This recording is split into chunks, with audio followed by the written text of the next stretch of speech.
शंका। अविनाश के देर से घर आने पर उसकी पत्नी रजनी ने उस पर सवालों का बौछार कर दी। आज आपको इतनी देर कहाँ लग गई? बिट्टू आपकी राह देखते हुए बिना खाना खाए ही सो गया। रजनी अविनाश की ओर देखते हुए बोली। अविनाश कुछ देर तक शांत बैठा रहा, फिर बोला, रजनी, मैं कल भी कुछ देर से आऊंगा। तुम बिट्टू को समझाकर खाना खिला देना। अविनाश चिंतित होते हुए बोला। क्या हुआ? आप इतने परेशान क्यों हैं? रजनी अविनाश के पास बैठते हुए बोली। रजनी, मैंने तुम्हें बताया था ना, जब हमारी शादी नहीं हुई थी, मुझे रहने के लिए जिस बुजुर्ग माताजी ने अपने घर पर अपना कमरा दिया था, एक बेटे जैसा मुझसे प्रेम करने वाली उसी बुजुर्ग माँ की हालत सही नहीं है। वह बहुत बीमार है, कहकर अविनाश खामोश हो गया। क्या उन्हें देखने वाला कोई नहीं है? रजनी हैरान होते हुए बोली। है, एक बेटी उर्वशी, तुम्हें शायद याद नहीं है, हमारे शादी में मिली थी वो तुमसे, जिससे अपनी माँ की देखरेख के लिए 38 वर्ष की आयु होने पर भी अब तक शादी नहीं की। अविनाश गंभीर होते हुए बोला। तो आप क्या कर सकते हैं? रजनी सवालिया लहजे में बोली। रजनी, मुझसे जो हो सकता है वह मैं उनके लिए करूँगा। अविनाश रजनी की ओर देखते हुए बोला। चलिए, मैं खाना निकालती हूँ, अब सुबह सोचिएगा कि आपको क्या करना चाहिए। कहते हुए रजनी किचन के अंदर चली गई। अविनाश 10 वर्ष पहले शहर से 60 किलोमीटर दूर कस्बे की तहसील में कार्यरत था। तब उसे उर्वशी की माँ जानकी देवी से उनके घर पर एक कमरा किराए पर लिया था। 5 साल तक वहाँ रहने के बाद उसका तबादला शहर में हो गया था। अविनाश की माँ नहीं थी। जानकी देवी के घर बिताए 5 वर्ष में उसे कभी अपनी माँ की कमी का एहसास नहीं हुआ। जानकी देवी की सिर्फ एक ही संतान उनकी बेटी उर्वशी थी। अविनाश उर्वशी को अपनी बड़ी बहन की तरह ही मानता था। 4 वर्ष पूर्व ही उसकी शादी रजनी से हुई थी। अपनी शादी में अविनाश उर्वशी और जानकी देवी को अपने साथ अपने गांव लेकर गया था। 3 वर्ष पहले उसके बेटे बिट्टू के जन्म होने के बाद घर परिवार की जिम्मेदारी की वजह से वह जानकी देवी से मिलने नहीं जा सका था। दिन के 2 बज रहे थे। रजनी अपने घर में अपने पड़ोसन की महिलाओं के साथ बातचीत करने में व्यस्त थी। सुबह अविनाश के ऑफिस जाने के बाद रजनी का दिन आस पड़ोस की महिलाओं के साथ ही बीतता था। सभी महिलाएं अपने अपने किस्से एक दूसरे को सुनाकर ठहाके मारकर हंस रही थी। तभी घर के दरवाजे पर लगी डोरबेल बजने लगी। कौन हो सकता है इस वक्त? कहते हुए रजनी दरवाजा खोलने लगी। उसके सामने सुंदर नैन नक्श वाली लगभग 40 वर्ष की एक युवती खड़ी थी। नमस्ते भाभी। रजनी को देखकर वह युवती बोली। जी हाँ, आप कौन? मैंने पहचाना नहीं। रजनी उस युवती को गौर से देखते हुए बोली। आपने मुझे पहचाना नहीं? मेरा नाम उर्वशी है। वह युवती अपना परिचय देते हुए बोली। उर्वशी? हाँ, याद आया, आपके यहाँ ही रहते थे बिट्टू के पापा, उन्होंने बताया था। रजनी उर्वशी को अंदर बुलाकर सोफे पर बैठने का इशारा करते हुए बोली। रजनी की सभी सहेलियां उर्वशी की ओर देख रही थी। अविनाश भैया कब तक आएंगे? उर्वशी सोफे पर बैठते हुए रजनी से बोली। वे तो शाम 6-7 बजे तक आते हैं। रजनी उर्वशी को देखते हुए बोली। ठीक है भाभी, मैं चलती हूँ, मैं अविनाश भैया से फ़ोन पर बात कर लूँगी। कहते हुए रजनी उठकर खड़ी हो गई। अरे बैठो, अभी तो आई हो, मैं चाय बनाती हूँ, पीकर जाना। रजनी उर्वशी को रोकते हुए बोली। नहीं भाभी, मैं अम्मा को अकेला छोड़कर आई हूँ, फिर किसी दिन रुकूंगी। कहते हुए उर्वशी घर से बाहर निकल गई। उर्वशी के बाहर जाते ही कमरे में रजनी के साथ बैठी महिलाएं आपस में कानाफूसी करने लगी। रजनी, बड़ी अजीब है तुम्हारी मेहमान, 2 मिनट भी नहीं रुकी, भाई साहब से फ़ोन में बात कर लेने की बात कहकर तुरंत चली गई। आखिर कौन सी ऐसी बात है जो सिर्फ भाई साहब से ही करनी है? कमरे में बैठे हुए एक महिला सवालिया लहजे से रजनी से बोली। उसके ऐसा बोलने के साथ ही अन्य महिलाएं ठहाके मार कर हंसने लगी। ये तो उनके घर आने पर ही पता चलेगा। रजनी चिंतित होते हुए बोली। वे सभी महिलाएं रजनी से मजाकिया अंदाज से सिर्फ उर्वशी के बारे में ही बातें कर रही थी। रात के 8 बज रहे थे। अविनाश घर न आने पर उर्वशी परेशान थी। अविनाश से फोन पर बात करने पर उसने जरूरी काम का हवाला देकर 1 घंटे के बाद आने की बात कहकर रजनी को कॉल न करने के लिए कहा। समय बीतता जा रहा था। बिट्टू गहरी नींद में सो रहा था। रजनी के मन में अनगिनत सवाल उठ रहे थे। रात के 12 बजे अविनाश घर पहुंचा। वह बहुत थका हुआ प्रतीत हो रहा था। वह रजनी से बिना कोई बात किए खाना खाने के लिए मना करके गहरी नींद में सो गया। रजनी के मन में अनगिनत सवाल हिचकोले मार रहे थे।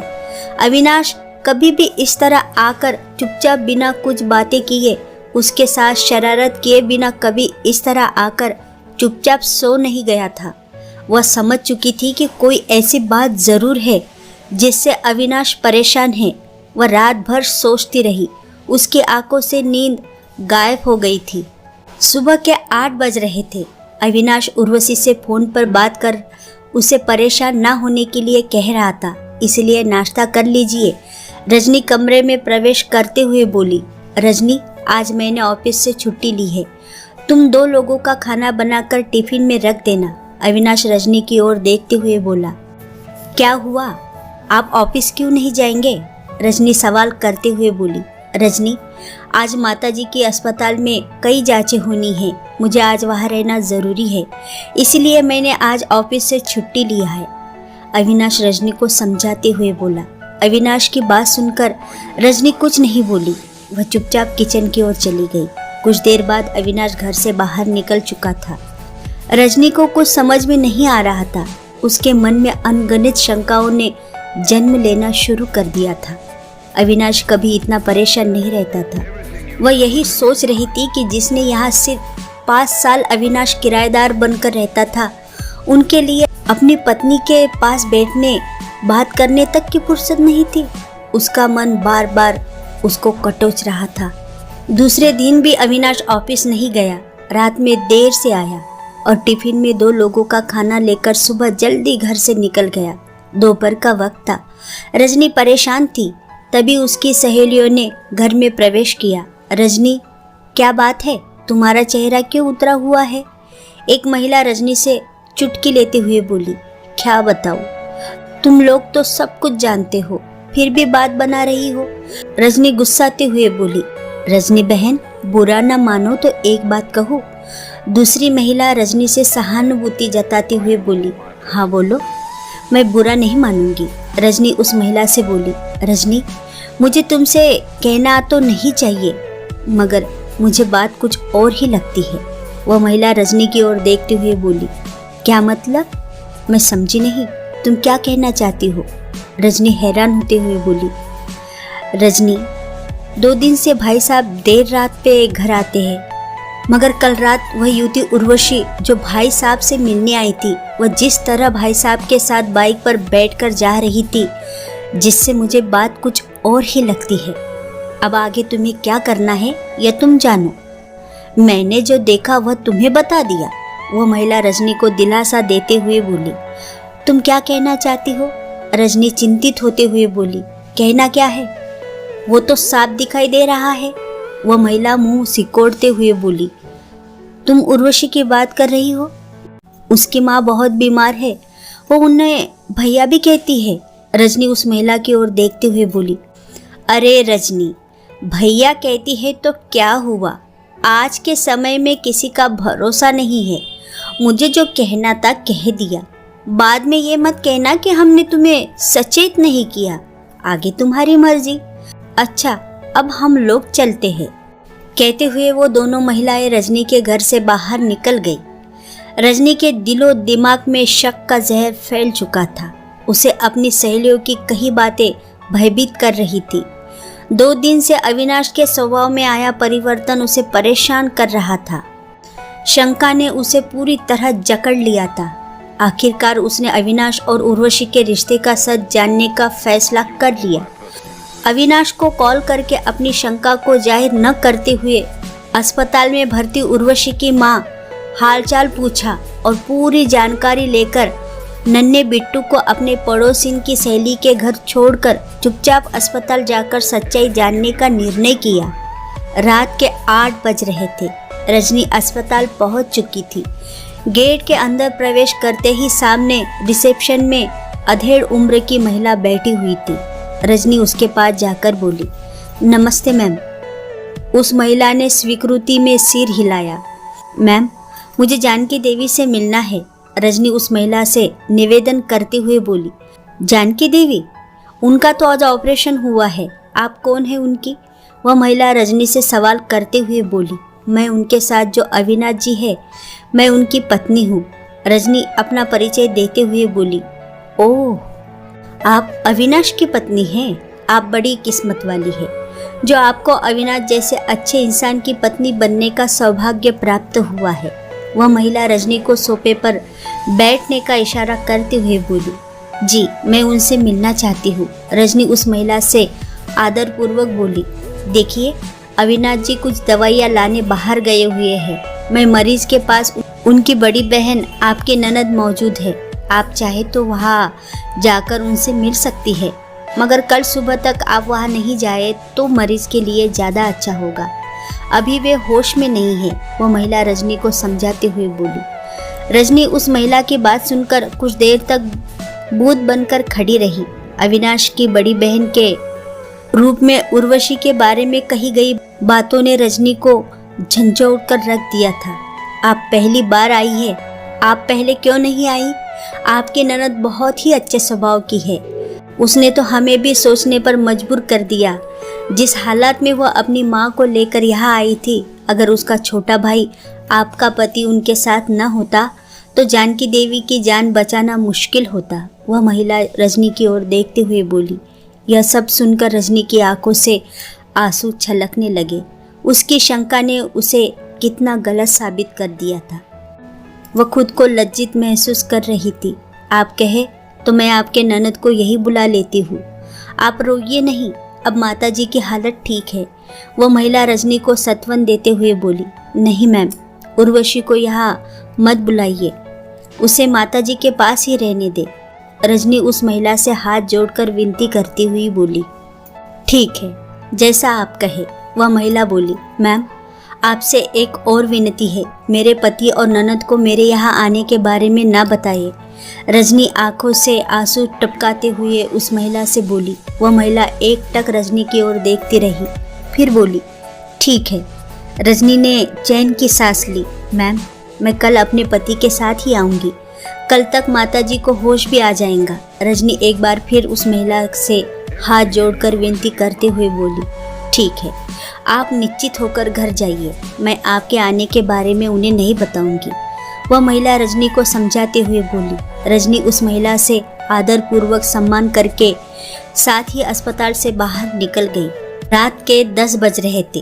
रजनी अपनी गलतियों पर पश्चाताप करती हुई फूट फूट कर रो रही थी। उसे खुद से घृणा महसूस हो रही थी जो उसने अपनी सहेलियों के भड़कावे में आकर अविनाश और उर्वशी के पवित्र रिश्ते पर शंका भरी घिनौनी सोच को अपने मन में उपजने दिया।